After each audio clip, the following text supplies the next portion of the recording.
ரெண்டாவது 5 கிலோ எனக்கு போட்டியா? அதுதான் என் கேள்வி. ஃபர்ஸ்ட் 15 கிலோ எனக்கு போட்டேன், நான் இல்லவே சொல்ல. ரெண்டாவது 5 கிலோ போட்டியா? போட்டாதான் 20 கிலோ காமிக்கும். இதுல போட்டாதான் 20 கிலோ காமிக்கும். தனியா இந்த மூட்டையில இந்த பேக் எடுத்து எதுக்கு உன் மூட்டையா கூட கொட்டினேன்?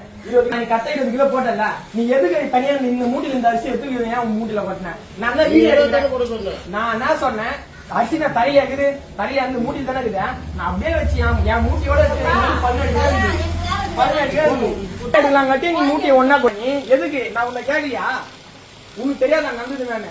உன் பாரிக்க வராம போயிடும். உன் பாரிக்கு தெரியுங்கிற வேலைக்கு போறவங்க இங்க வரவங்க முகேஷ் அம்பானி அவங்க பேரணும், இல்ல டாடா பிர்லா அவங்க பொண்ணும் பண்ணும் வந்து நிக்கிறாங்க. டெய்லியும் கூலி வேலைக்கு போறவங்க தான் வந்து நிக்கிறாங்க. சோத்துக்கு அரிசி வாங்க முடியாதவங்க தான் நிக்கிறாங்க. இங்க கவர்மெண்ட் உங்களுக்கு காசு தரல, அந்த காசை வச்சு போயிருந்தாங்க. எதுக்கு இந்த மாதிரி அரிசி திருடுறீங்க? கண்ணு எதிர திருடுறீங்க. நான் கேட்கல உண்ணா, கேட்டப்ப பதில் பேசல. 3 கிலோ அரிசி எப்படி நான் போவோம்? எப்படி போவோம்?